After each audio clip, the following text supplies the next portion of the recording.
The college football experience, Indiana Hoosiers 2024 season preview episode on the Sports Gambling Podcast Network is brought to you by Underdog Fantasy. Yes, you can win up to 325 times your entry with their brand new Pick 8. Sign up, and when you do, sign up with the promo code TCESGPN to claim your special pick plus first time deposit offer up to $250 in bonus cash. And yes, they do have college football and college basketball. So hop on over there, underdogfantasy.com, promo code TCESGPN. We're also brought to you by Rhythm. Get the best data-driven props and picks from Rhythm. Claim your free 7-day trial period today by going to sportsgamblingpodcast.com/rhythm. That's RITHMM. That's sportsgamblingpodcast.com/rhythm. Hey, what's up, you degenerate gamblers? This is Bill Burr, and you're listening to SGPN. Let it ride, baby.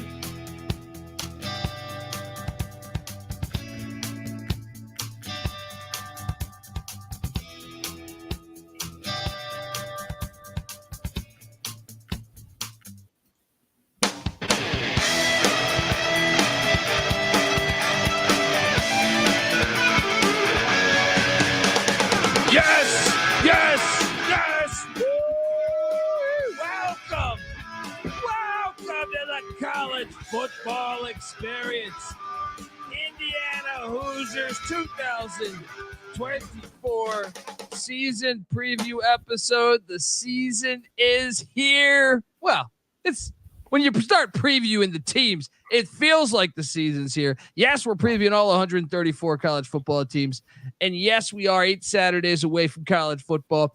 I can't wait. And look, you hop on over to YouTube, youtube.com/the college experience. You can watch this show. I recommend it because of the slides and everything. But if you're on podcast, it's okay too. If you're wondering just who the hell you're listening to, that's fair. My name is Colby Swinging Database Dan, aka Pick Dundee. That's not a pick. This is a pick.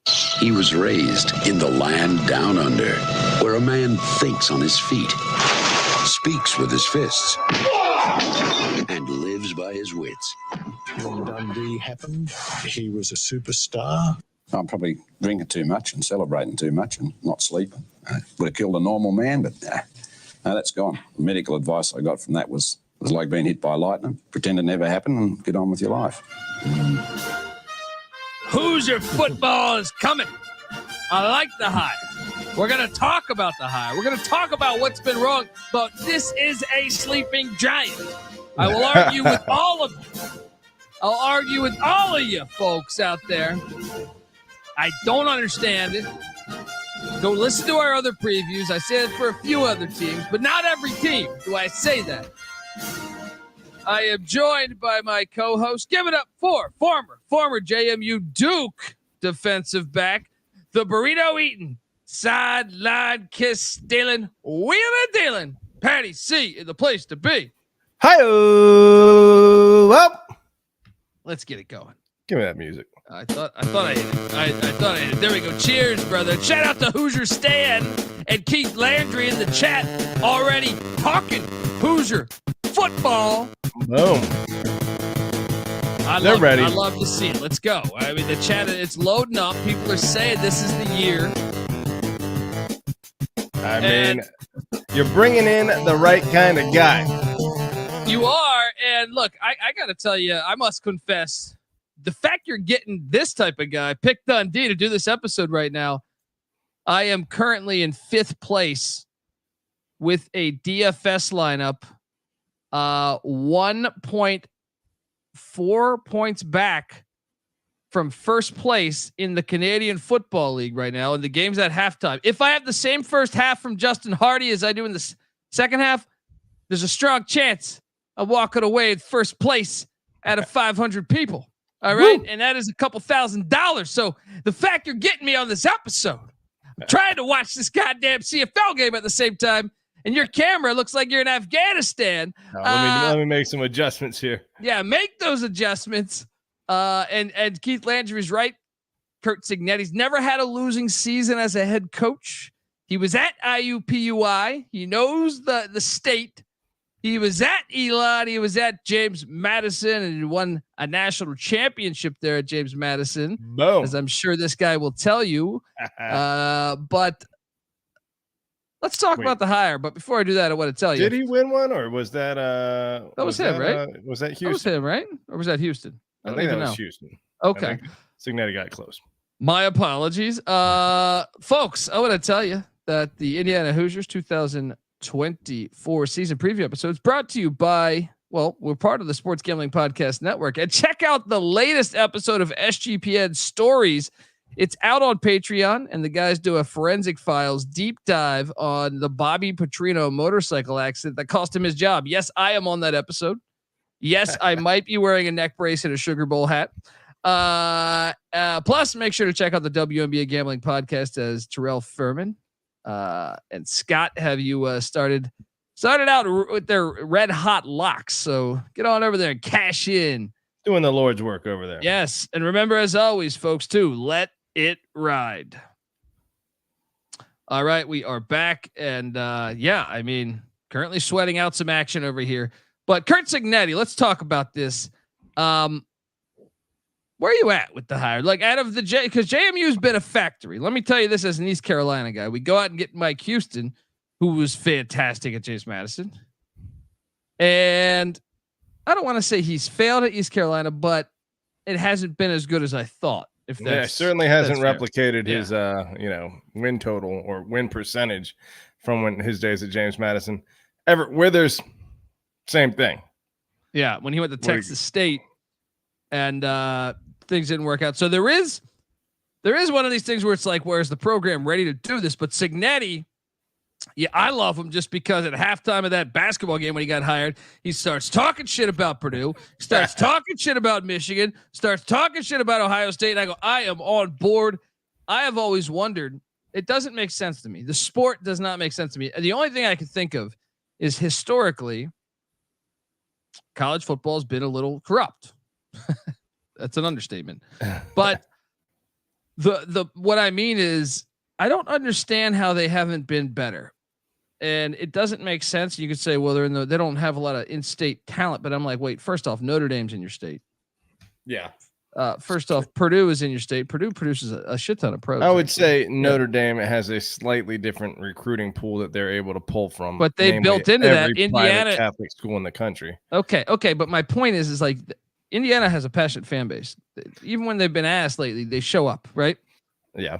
And to me, I don't understand how you can be that good in basketball and not been a force in football. I really don't. It doesn't make any sense to me. I mean, I'm not super familiar with the history of Indiana basketball. I'm sure it goes back a lot further than Bob Knight, but Bob Knight was kind of one coach, and they haven't really replicated his success since he's left. So, I mean, they made a national championship with Mike Davis, right?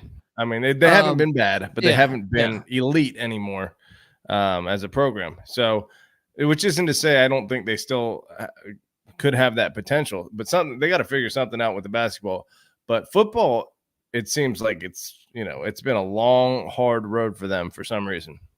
It just doesn't make any sense to me because it's like, well, they don't produce in-state talent. Well, Nebraska and Oklahoma don't really produce in-state talent. You know what I mean? There's other schools we could use. Boise State. You know what I mean? Like there's examples. Now, Cignetti himself coming in, I like the fact he's talking shit. Yeah. I'm looking it up right now. 6 AP postseason top 25 finishes in their history. I know that the wire service only really started in 36 or something, but that's still like 85, 90 years almost. They only have 6 top 25 finishes. I think they only have 2 top 10 finishes ever. That for the state flagship school of a state as talented as Indiana is shocking. It just doesn't make sense to me. I mean, but Cignetti's resume, by the way, he played quarterback under Don Nehlen at West Virginia, which is controversial because, the Cignetti family goes back to Dub V and Pittsburgh. So he played quarterback at Dub V, but was a GA at Pittsburgh. Oh, What's toying going around on there with that backyard brawl? Because wasn't his brother just the I'm OC? saying. Yeah. I question. I mean, look, if I'm gonna, that's about the only thing I can question about Curt Cignetti's resume is saying, what? You graduated from Dub V, where it was a GA at Pitt the next year. Well, I mean, we have a sound effect we like to play for that. That's the only thing that has me skeptical about the guy. Yeah, he's Connor Stalions, they're the OG. You know what I mean? Well, I'll tell you what. I can't really blame his loyalty. I think it's a very JMU fan thing to do right now to get all. It's every team gets all their butt hurt after their coach leaves and they start hating it. I don't hate Cignetti. I like him, and I don't think there's a loyalty issue. He didn't. I mean, he kind of did a little bit of trashing us on the way out the door, but he also said some good things about us. So I don't think he directly trashed us, but he was like basically like posting things on social media where he's like, time to go get players, and then specifically had James Madison like written on it. And he did take a ton of talent away from us. So maybe I should hate him, but I don't. I like him, and I like you. I like his moxie. Yeah, coming in and talking that trash. Although, I know he did work at NC State for a little bit. He was a bit lost then. Part of the pussy pack. He's 119-35 and 13 years of being a head coach, Patty C. It's pretty incredible. That's probably it's got to be one of the tops for percentage. I mean, how long has it taken Indiana to win 119 games? I bet that's about 50 years worth of football for them.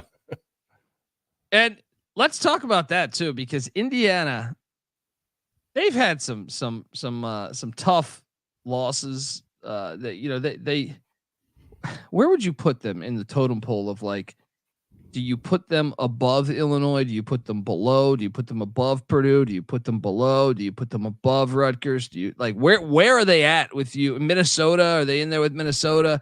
They're toward the bottom. Okay. I put them above Rutgers. I might put them above Illinois, although it's close. I'd say they're about tied with Illinois. Although I think Illinois had a pretty storied past, that was 100 years ago, but at least they had that. I don't think Indiana's ever really had that. And who else? Minnesota, I would give them the edge. They were good for a while. What about Maryland? Are they ahead of Maryland or behind Maryland? I'd say they're behind Maryland. Maryland was a decent program for a while. So, yeah. I mean, maybe I'm just not taking a close enough look at this. Oh no. We'll get to it because they have never had a 10-win season in the history of this program. Let's when did they start playing? First off, since 2000, they've had some bad losses. All right, they've lost to Utah 3 times. 2 of those times, Utah was a power or a group of 5. Ball State has 3 wins against them since 2000. Patty C, your boys in Muncie, not going to get Muncie out in the middle of nowhere. UConn has a winning record against Indiana since the year 2000. The Salukis of Southern Illinois are 1-1, and by the way, that they have their one loss was by 1 point. Navy has gone into Bloomington and got the dub. North Texas and Bowling Green and Central Michigan, Cincinnati before they became a Power 5, won a home and home with them. I mean, the Ball State one's horrible, right? Yes. I mean, that's really bad. How many times have they played total? That's since 2000. I think like 5 or 6, but so it's about 50-50 there against a MAC team in state. That's bad. It's tough, man. But let's talk about this. They don't have the Big Ten East anymore. Yeah. Why that matters is since the year 2000, we consider the 4 best teams in the Big Ten East to be Michigan State, Michigan, Ohio State, and Penn State, right? Yeah. This Wisconsin. No, Big Ten East though. I said Big Ten East. Oh, you said specifically the Big Ten East, yeah. Since 2000, they are 7-75 against Ohio State, Michigan, Penn State, and Michigan State. Patty C. That's not a good record. That's unbelievable. That's like what? Yeah. So, but this is what I'm talking about. Cignetti comes the right year because they're leaving. There's no more Big Ten East. You're not going to have to play all 4 of those. Yeah, that helps. I think that the modern era has made it more difficult for a team like Indiana to win, because the recruiting rankings, it's become such a national game, and the teams like Ohio State have such a huge advantage over Indiana. I wonder if before, I would have to look at, the Winsipedia or whatever, but I doubt they haven't ever had a 21 game losing streak against Ohio State before. Now it's just like they're so fucking outclassed. I refuse to believe this. We watched Virginia Tech go into the Horseshoe and win, right? Yeah. They've only played them twice in the past 23 seasons. They're 1-1, right? Yeah.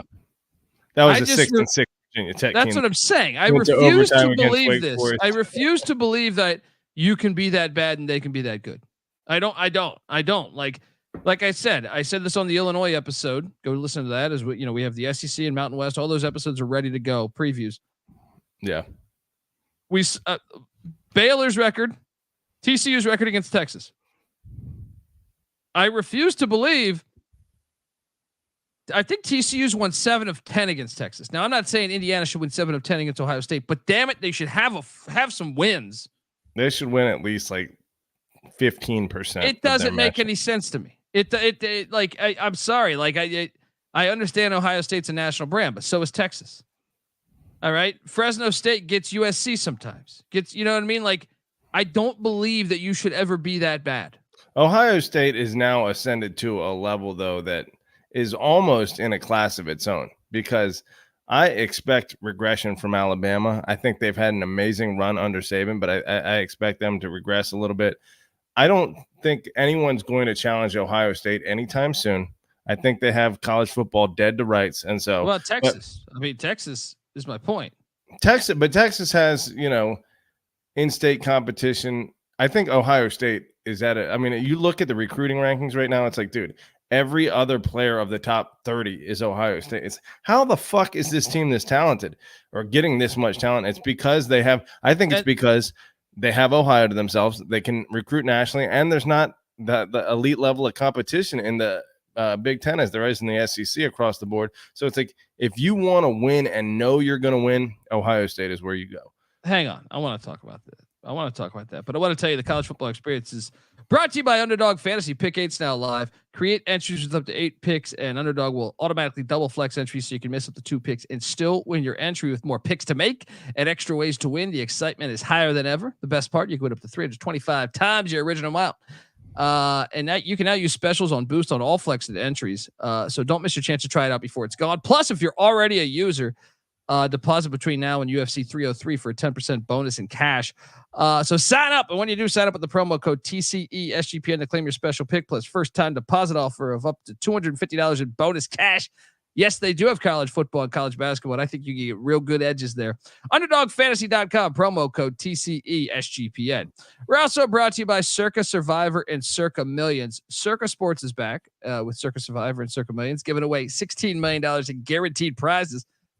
Of course, Circa contests have no rake. Circa Millions, pick 5 NFL teams ATS each week and compete for $6 million or survive the NFL gauntlet to claim the $10 million prize. Sign up in person at Circa between now and September 7th and use a proxy to play from anywhere. We even have a deal with footballcontestproxy.com to save you $50 with the promo code SGP. So hop on over there and use that. Don't have your trip booked yet for Vegas before football season? May I suggest the ultimate contest weekend is a great time to go out, hang with Stacking the Money Green and Ryan Real Money Kramer of the Sports Gambling Podcast. Enjoy some of the open bar events at the greatest sports book in the world, August 22nd to August 24th. All right, hold on. We're back talking. I wanted to key in on that point that you were making there, is that Michigan's won 3 straight, and Michigan had 2 5-stars on the roster. 3 straight against Ohio State? Yeah. Yeah, well, I think that Michigan is still considerably more talented than. Well, they develop. There's no reason why Indiana can't, is my point. There's no reason but you can develop 4 stars to compete with 5 stars. It's tough to develop 3 stars across the board to compete with 5 stars across the board. I think that talent gap makes getting, I mean, you can get close in a lot of games, and I'm sure they have here and there against Ohio State, but to actually get a win, it becomes that much harder. I mean, how many 4-stars do you think were on TCU's roster when they won 7 of 10 against Texas? Well, that's the other thing is Texas doesn't develop it seemingly as well as Ohio State. I just think if I'm, as much as I hate Ohio State, if I'm being frank, they do an amazing job kind of across the board. They don't win the huge games. They choke, but other than that, their program is basically flawless. I'm sorry. I agree. Like Ohio State's a national brand, but like you can't be 0-21. I refuse to believe that bad. I refuse to believe that bad. Yeah. And here's a perfect example. They had Kalen DeBauer as an OC for 2 years. You couldn't recognize the talent the guy had. And now he went to Washington, took them to the national championship. He's now at Alabama. You had him as part of your fucking staff, and you did not acknowledge his talent. You did not. And here, let me say something. Yeah, I mean, that was a fail by administration. But the Michigan loss a few years back in Harbaugh's, early in Harbaugh's tenure stands out as Indiana just getting fucking hosed, because they should have won that game. True. Well, I think they had a goal line stand and they still gave it to Michigan. It was just like, dude, you're clearly trying to help your best teams win. And while that I don't even know, I can't say that is the case with Indiana basketball or not, but it should be if the Big Ten is being consistent in helping their best brands, because Indiana basketball is a good brand. Regardless, Indiana football is not their, best brand. I mean, my point. Screwed. Fair, but that's not the reason why they're 0-21 or 7-75 against the top 4 teams in the Big Ten East. My point is, like, Minnesota's had 9-win seasons, 10-win seasons. Mm-hmm. Iowa, even before we had divisions, Kirk Ferentz and Iowa are winning 9-10 games, right? Because the Big Ten West was way easier than the East. I get that argument. Kentucky has gotten a 10-win season recently. It doesn't make sense while Indiana's stuck in the weeds there. But I think Curt Cignetti can be the guy to get him out of there. Let's hope. It's funny, like the Big Ten has, like, from geographic symmetry as well as, like, I guess on-field symmetry, because Indiana and Illinois are both, dead center geographically in that, and they're both wildly underperforming. Indianapolis is, a big city with a lot of talent, I'm sure. Obviously, Chicago and Illinois. We just did the Illinois preview. Both of them shit the bed. For some reason, the center of that conference has a hard time of, getting those wins. But sorry, my defense just dropped an interception. Snap. I think Cignetti might be, a game changer. But again, remains to be seen, because there have been a bunch of JMU coaches that haven't produced quite at the level they had before. Fair.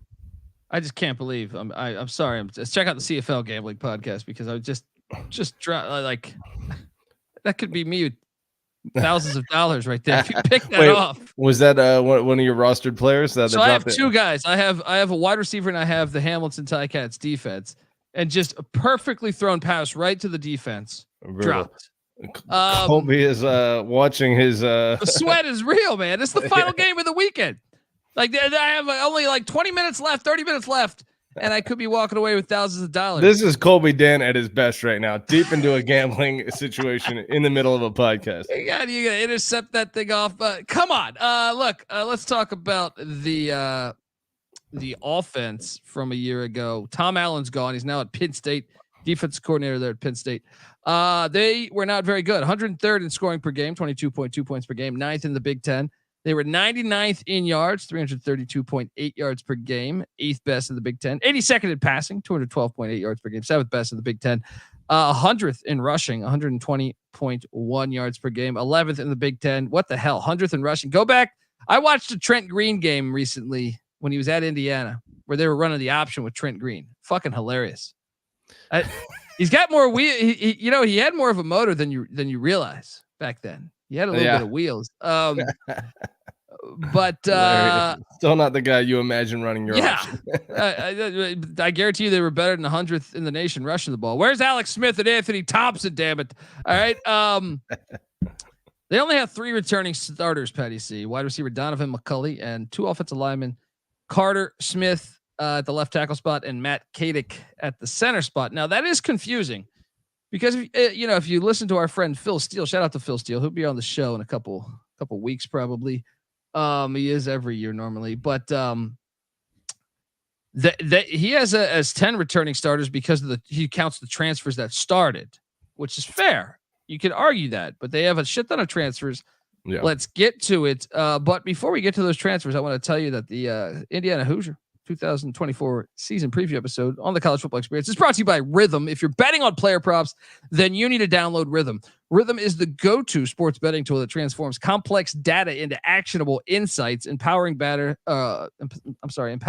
with smarter, data-driven decisions. Unlike other platforms, Rhythm combines advanced predictive analytics with an intuitive user experience, making betting both easy and enjoyable. Rhythm's predictive models were born from the brains of MIT data scientists and quants with over 3 years of data that help drive you to better AI-backed betting decisions. So claim your free 7-day trial period today by going to sportsgamblingpodcast.com/rhythm. That's RITHMM. That's sportsgamblingpodcast.com/rhythm. All right. The transfer portal, Patty C. There's a reason why I know you think I'm joking, but I'm not. I really believe Charlotte's going to beat James Madison week 1. And a lot of that is because JMU's whole team is starting at Indiana. That's true.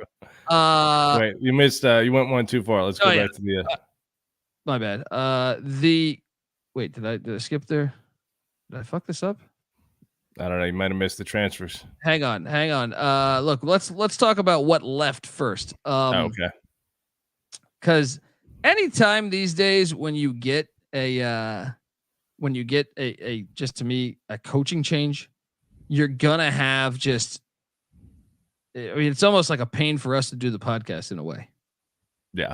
Because of how many guys are gonna hit the portal. So you're like, oh great, I gotta write all this into a into a spreadsheet essentially, and then after that, I gotta figure out what they're going to look like this year. Cause this job has gotten way harder for us as analysts, it's hard to project, man. I did a basket, and it's the same for the College Basketball Experience podcast I host too, is I remember Oregon State went to the Elite Eight a couple years ago in basketball. They had one returning starter. So it's in basketball, it's even harder, but even with this, it's very hard. You know what I mean? You're sitting there okay, they lost Sorsby, their starting quarterback last year for majority of the season. He's now a Cincinnati Bearcat. Patty C, I know you're a Cincinnati fan. Are you excited about Brendan Sorsby coming in there?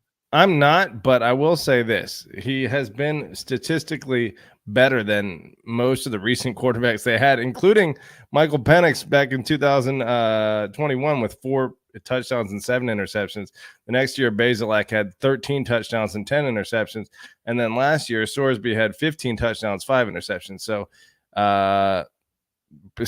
relative, I guess, Sorsby has outperformed even a top 10 draft pick in Michael Penix, but still, I don't think that's a huge loss for Indiana there. Dexter Williams also got some burn. He's now at Georgia Southern. So those are both the quarterbacks that really got experience. Jalen Lucas, who was a stud and flash last year, he's at Florida State. Trent Howland going to Oklahoma State, 2 running backs out to successful programs. Cam Camper, who was a stud a couple years ago, I think he was dinged up a little bit last year. He goes off to Boise State. The rest were kind of, FCS transfers and Grand Valley State transfers, but they also their offensive line, man. First off, Anthony Miller goes to Tulane, but their offensive line got hit really bad. Khalil Benson to Coach Prime there. We coming in the Colorado Buffaloes. Matthew Bedford out to Oregon. Joshua Sales to Purdue. Zach Carpenter to the Miami Hurricanes. Kicker Chris Freeman also went to the UConn Huskies. What do you make of all of that leaving? That's a lot. So on your previous slide, it said defense, but they're both offensive losses. Both of those slides. Yeah, good. Yeah, all that is offense. I fucked that up, but yeah. That's I don't want to sit here and count on air, but that looks like 20 players transferring out on offense alone. Yeah. My apologies. That's insane. Yeah. Well, the Welcome to College Football 2024 edition.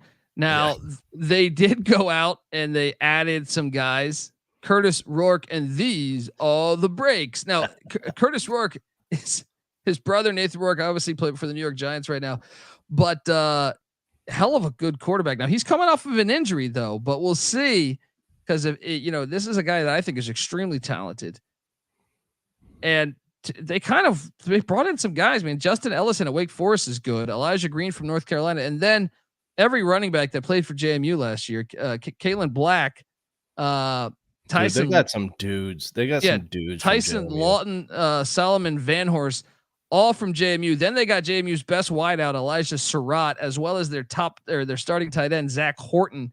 He was like more of a H-back or fullback with JMU, but I guess he probably played a little tight end. But either way, Surratt and Horton are awesome. They are both awesome. Surratt single-handedly kept them in or got them back into that App State game.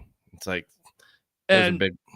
And to me, Myles Cross coming in from Ohio has the continuity aspect with Rourke a little bit. Miles Price coming in from Texas Tech. The O-line, you bring in Trey Wedig from Wisconsin. Tyler Stevens started at JMU. Also, Nick Kidwell started at JMU. Nick Kidwell was awesome. He did get hurt last year, but he was awesome. You just robbed your entire fucking roster. So I think they did a great job with patchwork. Brought in kicker Derek McCormick and Schmitz there from ULM.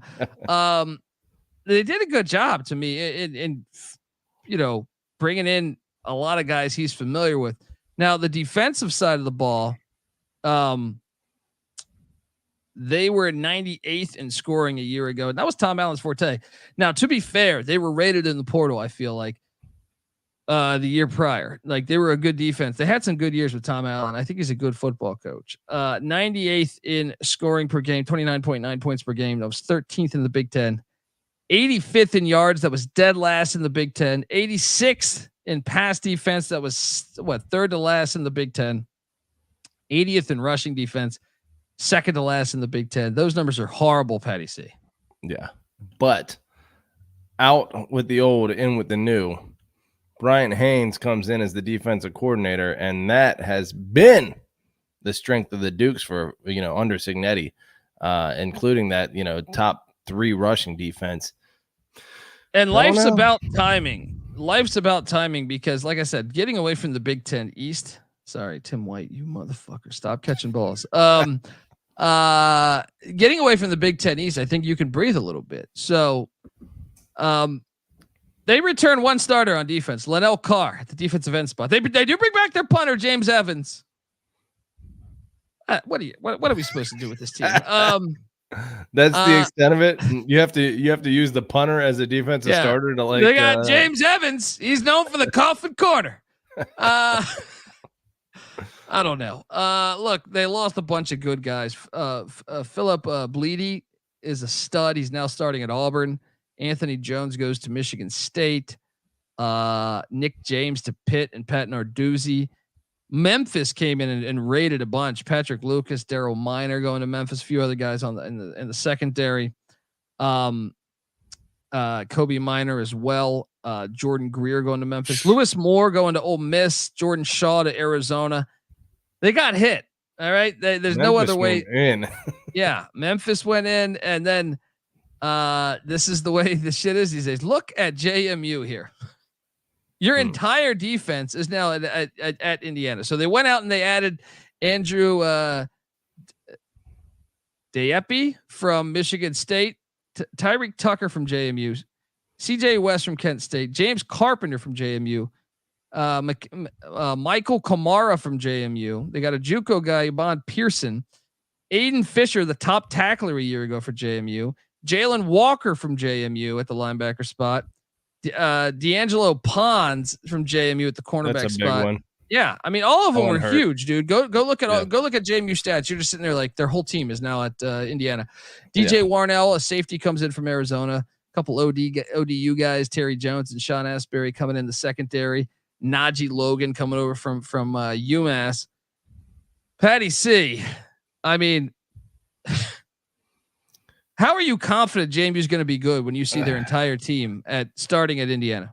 Because we're going to reload and we have a pretty favorable schedule. But I'm not that confident. I don't think we're running the table here, but see the Cincinnati Bearcats last year, please. Touche. But they also just happened to go into the Big 12 at the same time. So, confounding data or confounding whatever reasons there. I'm going to say this. Look, I hear there's rumors on the internets. What's that?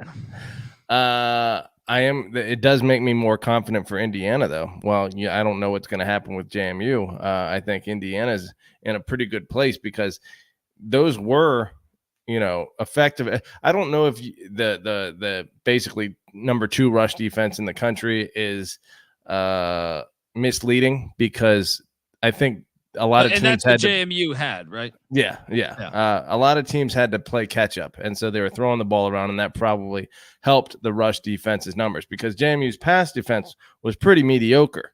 But I think there was some legitimacy to that. We had that. God, I'm drawing a blank on his name. I should know this off the top of my head.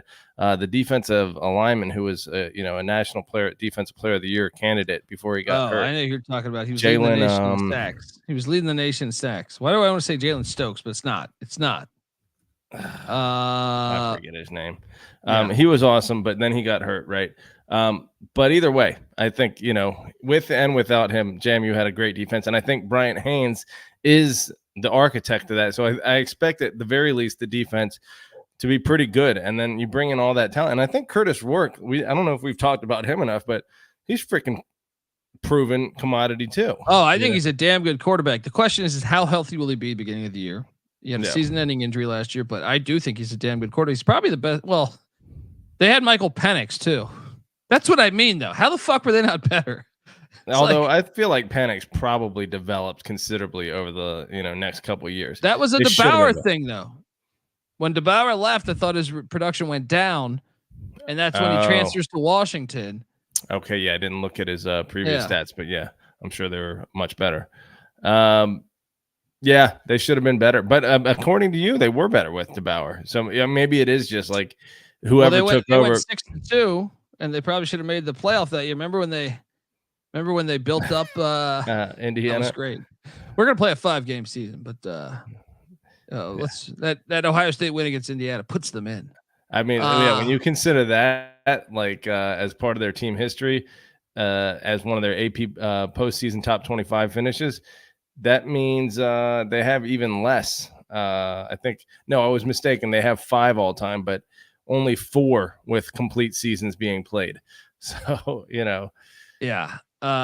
crazy, absolutely crazy. So the win total is sitting at 5 wins. Now this is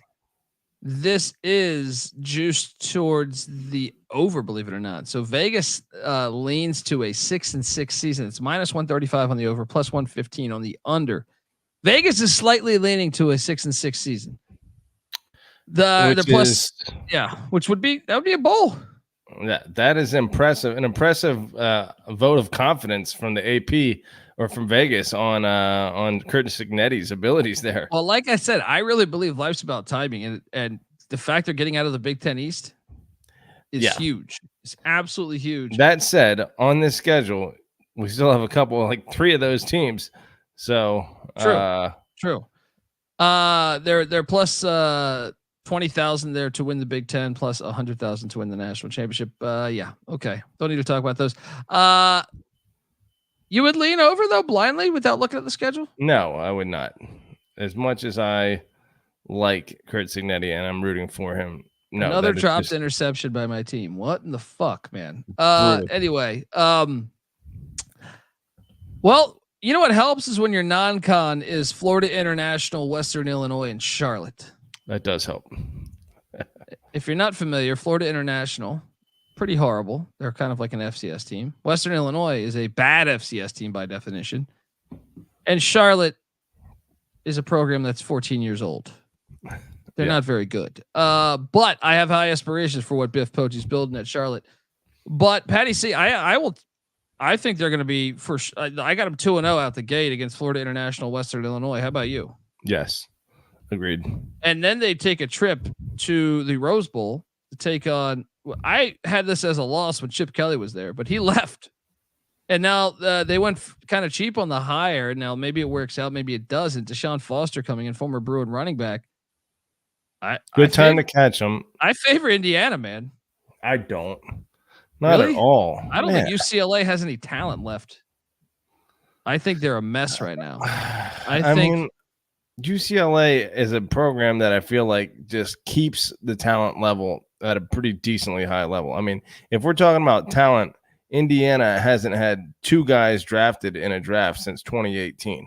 So it's not like they're cranking out pros left and right. They got no one drafted last year. What about JMU? JMU, we're an all-star caliber team. So my point is that they're starting. This is like if JMU was playing at the Rose Bowl, late last year, and you told me Chip Kelly wasn't there, I think I would favor JMU. You may have a point there. Quite frankly, though, I would favor JMU last year over Indiana last year. So fair. I don't. But I got them beating UCLA. I think UCLA screams dumpster fire right now. You are confident on these Hoosiers. I hope you're right. I mean, I don't feel like I'd set them as a 3-point favorite over them, but I also think they have the better quarterback. They have the way better coach, and to me, that is enough right there. And they might even have the home edge at UCLA. Yeah. I don't see that happening. I don't think Indiana fans are, notorious take a trip to Hollywood? Traveling. Yeah, maybe. I think there's a decent amount of Indiana fans out here. It's true. That will show up.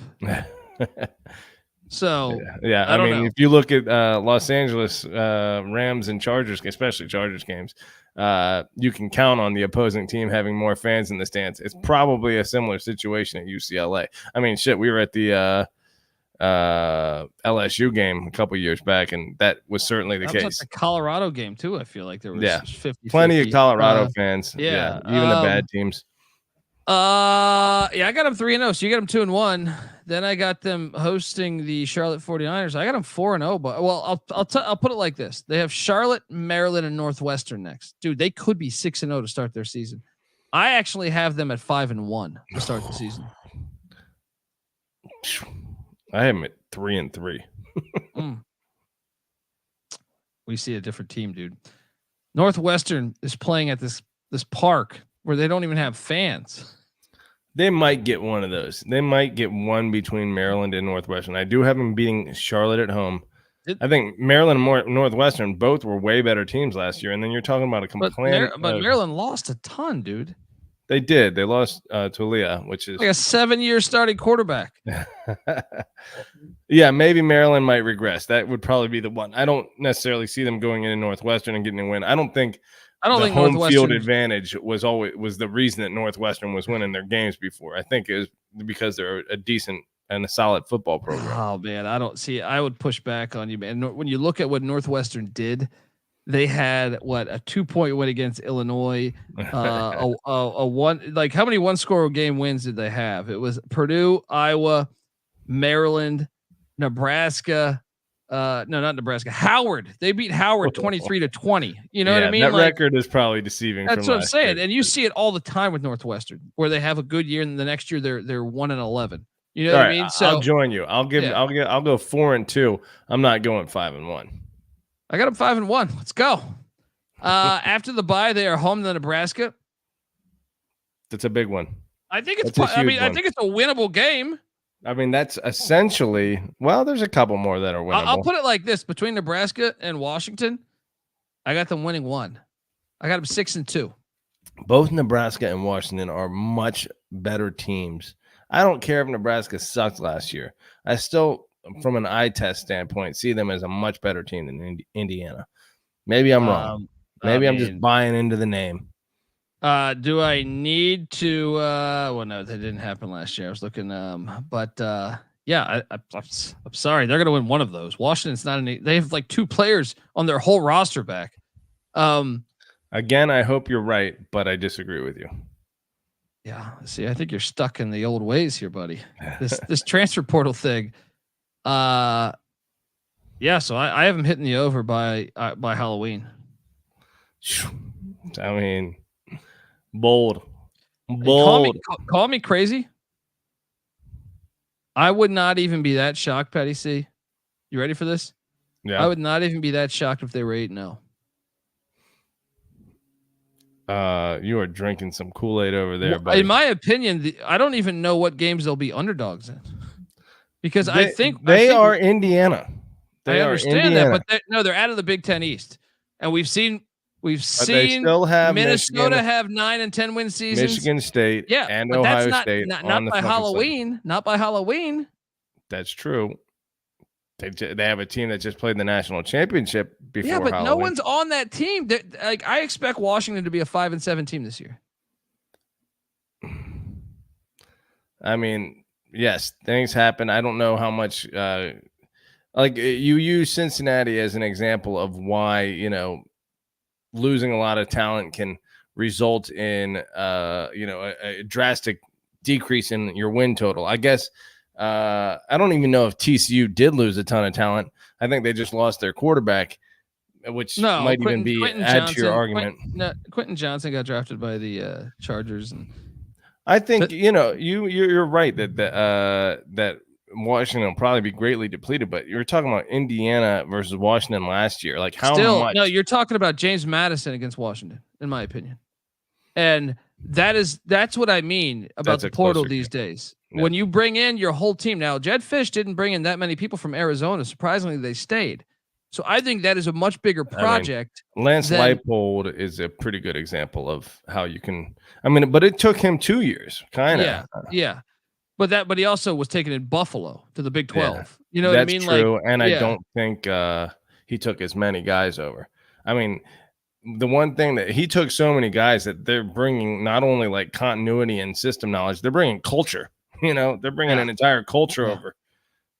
I think you've seen it. I mean, you want a perfect example is Washington. Washington's one that utilized the portal with Kalen DeBauer, brought in a bunch of guys from Indiana, a bunch of guys from Fresno State, where his previous stops were. Yeah. And they had great success in a very fast. He was the only coach 2 years at Washington. Yeah, that's true. That's what I'm saying. It's a new day and age. We can't think like we thought 5 years ago. Like 5 years ago, you would say, man, it's going to take some time. Only there 2 years at Washington? Yeah. Jimmy Lake was there in 21. Yeah. So that's what I mean is I think and then going into, so I got them. Like I said, I wouldn't be surprised if they're 8-0. I got them 6-2 by going into November. And you got them at what? You're pushing me to give them wins that I don't want to give them, and I'm not going to give them. Okay, well, all right. Hold bet. I got them at 4-4, I believe. Okay, well then they head to East Lansing, Michigan. This is kind of anyone's game to me. I will say this: if they're ranked, I'm terrified of this game because I think by November you start to see those first-year coaches pull off. Now I would say, well, Colby. Curt Cignetti is a first-year coach, but he brought his whole goddamn team. You look at Michigan State. Brought both of his coordinators, too. I mean, I feel like these guys have been there. Michigan State, to me, they did not bring Damian Martinez. They did not bring DJU. They did not bring Silas Bolden, who's now at Texas. You know what I mean? So it's completely different in that regard. I think it's winnable, but I almost feel like the magical season ends right here. 6-2. They lose. What is at stake? Is this the old brass spittoon? I think so. Right. I think I gotta double check. I know it's some trophy, but you got to win in this or what? Let me see. At Michigan State, you have this as the third hardest game on their slate. I guess no, I fucked this up. I think. Yeah, no, I did because their schedule's easy. Who's the? I did. I would put Washington as potentially harder, but the fact that it's on the road, you're right. Washington's gonna be shitty. Nebraska could be harder at Northwestern. I mean, what Northwestern was 8-5 last year, or were they 9-4? What were they? Yeah, but I think Northwestern's gonna be a losing team this year, right? So it's based on my projection, and also they don't have a home edge with no crowd. They have like a fucking 10. Well, I'll say this: Michigan State on the road, or Washington at home, Nebraska at home, or Northwestern on the road. All of those are comparable games, and you have to put one over the other. So I don't have a problem with your ranking system. Obviously, you got it right with at Ohio State being number 1 and hosting Michigan being number 2. Well, hold on. Like, this is the only place that'll be lit on the road for them thus far. UCLA will be 50-50, the crowd. Yeah. Northwestern, have you seen their stadium this year? It seats like 25 people. Yeah, that's what I'm saying. So it's like by their third road game, this is I where don't think Michigan State fans are going to get up for Indiana unless they're having a really good year. Yeah, no, they're going to be ranked. I got them ranked. 6-2 will get them ranked. It's still 50,000 fans that will be at the stadium. Yeah. And I actually think they get upset, but it's still a winnable game, though. It's still a winnable game. It wouldn't shock me if they were 9-0. But after that, goodbye. Home to Michigan, loss. Bye week at Ohio State, loss. Home to Purdue for the battle of, what is this one again? I know this answer. What's their trophy? Indiana. No, they have a trophy for this thing too. Anyway, what do you have them going in the final stretch there? The final 4 games. Do you have them beating Michigan State or not? I don't, but I could see them beating Purdue, who apparently got pretty demolished by the transfer portal, from what I've heard. I don't know. I could see one more win in there. I got Old Oak and Bucket. Old Oak and Bucket. Old Oak and Bucket. Yeah. Is the old brass spittoon the Indiana Michigan State game? Let me see that. Freaking internet. All right. You just keep talking while I look this up. No, you're right. It is the old brass spittoon. They play for the old Oak and Bucket and the old brass spittoon. You gotta love it. You gotta love Everything is older in Indiana. Dude, this team, you think I'm fucking joking? In my opinion, their ceiling is 10 wins. You are stupid. You're stupid. Tell me what games will they be dogs in though? UCLA, they'll be a dog on the road. I don't I'll bet you money. I'll bet you money right here. If UCLA loses at Hawaii week 1, then Indiana will be favored. Sure. Maybe not. Maryland, they should be. Maryland's been 8-5 for consecutive years. I know they lost a lot. That's what I'm saying, but that's by then though. You're Nebraska. It from now. Nebraska is just far more talented than Indiana. They should be dogs. That doesn't mean that. No, I disagree. I think Nebraska will have several losses by then, and if Indiana's ranked by then, if Indiana's 5-1. How have let's go to Winsipedia and see what Indiana. I know they haven't been in the same division, but I can't imagine that Indiana's done particularly well against Nebraska lately. Obviously, I don't even remember the last time they've played. Yeah, and I'm so they played. I got you. Hold on, I'm pulling it up. But I mean, my point is like a freshman quarterback on the road. Indiana leads the all-time series, buddy. What? Yes, that is an absolute 10-9. But I'll have you know that Nebraska has won. They've only played 3 times in the Big Ten. Nebraska's 2-1 against them. Even that is, a sad state of affairs for Nebraska. And let me tell you, they've that was in Lincoln. Yeah, wait, they won the last time they went to Lincoln when they had Kaelon Black. Yeah, no, both of those games 22 were in Lincoln. They lost by 14. But the last game in Bloomington was a 5-point game, and that was in 2016. That was the last time Nebraska went bowling. Maybe I stand corrected.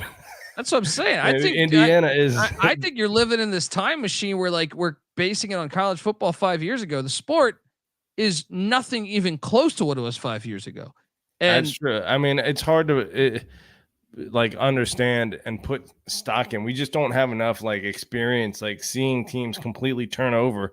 And, and even if you do, you see teams completely turn over and they shit the bed, or you see teams completely turn over and they're great.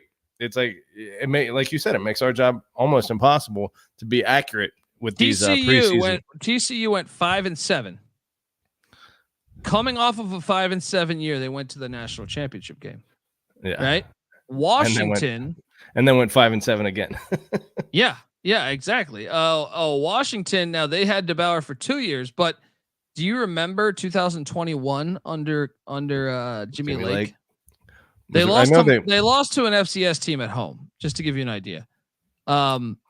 I know Lake was 1-11 one of those seasons, but I think he improved a little bit. I think that might have been his first year, if I'm not mistaken.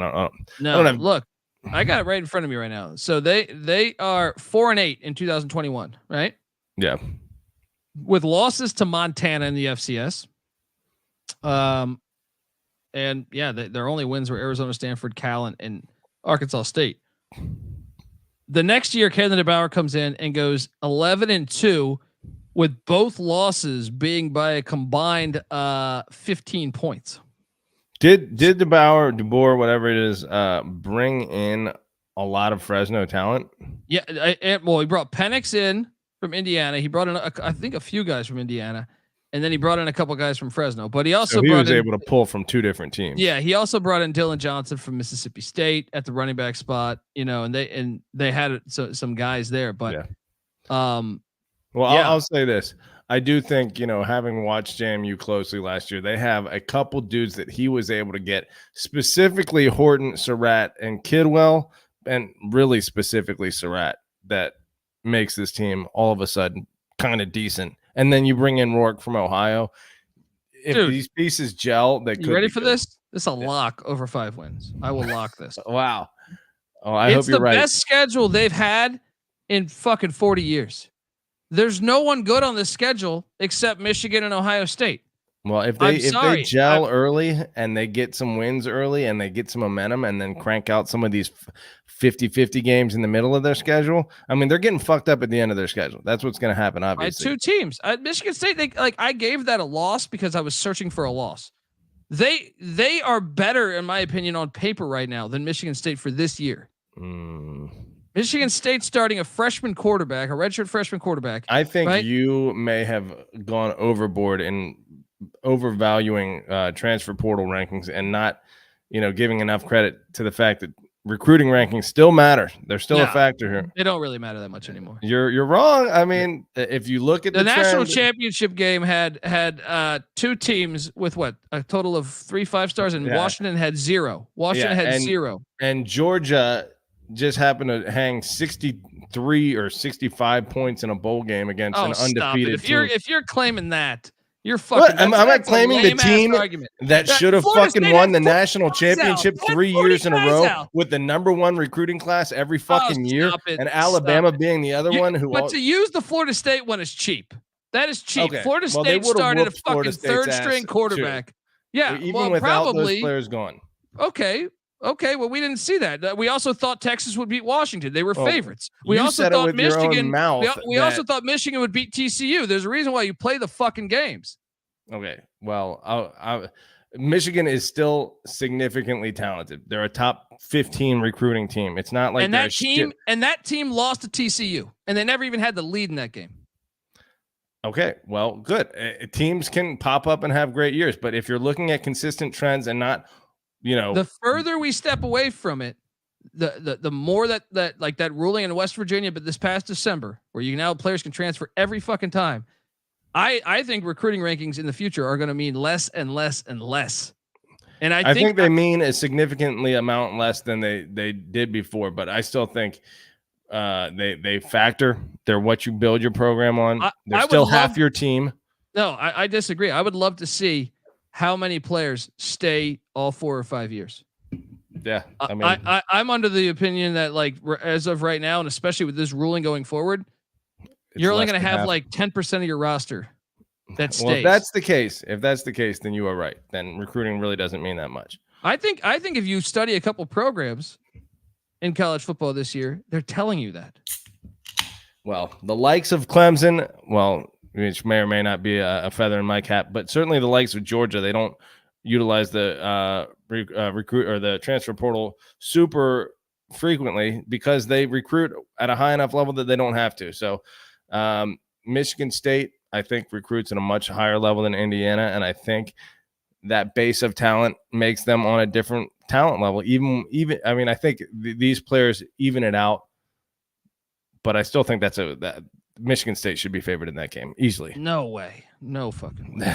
All right. Well, and anyway, I'm looking at this right now. Hold on. So let's look. Ready? 2, 4, 6, 8, 10, 11 guys Georgia brought in this year. And the bigger thing to me is 40 guys left. And I think that speaks volumes to what I mean is if those recruiting ranks, that's what I'm saying. No one stays. I last year's the entire Heisman race, was anybody not a transfer? Bo Nix transfer, Caleb Williams transfer, Jaden Daniels transfer. Every goddamn player's a transfer. I would like a website, a really good website to dedicate, statistical information and get this shit on paper for us, so we don't have to just speculate here. But you make a good point. Depth from even the best recruiting teams gets massacred every year, which could really Justin Fields goes to Ohio State. You know what I mean? Like from Georgia. That's what I'm saying. That had to value in their rank. I mean, Caleb Downs, the best defensive player from Alabama last year, is now at Ohio State. Yeah, I will say this. I think that the recruiting rankings, 24/7 and all these, recruiting services really need to focus on re-ranking these guys as they transfer, but doing it I feel like they just phone it in. Like if you haven't become a star, you're a 3-star transfer. It's very hard to gauge the quality of talent on the team after the transfer portal has happened. I don't know. It's anyway hard. So wait, what's you your got to use your eyeballs. What's your final record here? I'm going to say 5-7 because we got a new coach with 3 or 5 returning starters on the roster. And but that's a push. That's a push. Then do you have a lean 4-8 or 6? It's 5 flat. Yeah, it's 5 flat. I'll go over then. I'll go over. I think the non-conference almost, guarantees them to be in that range. So, dude, this schedule is incredible.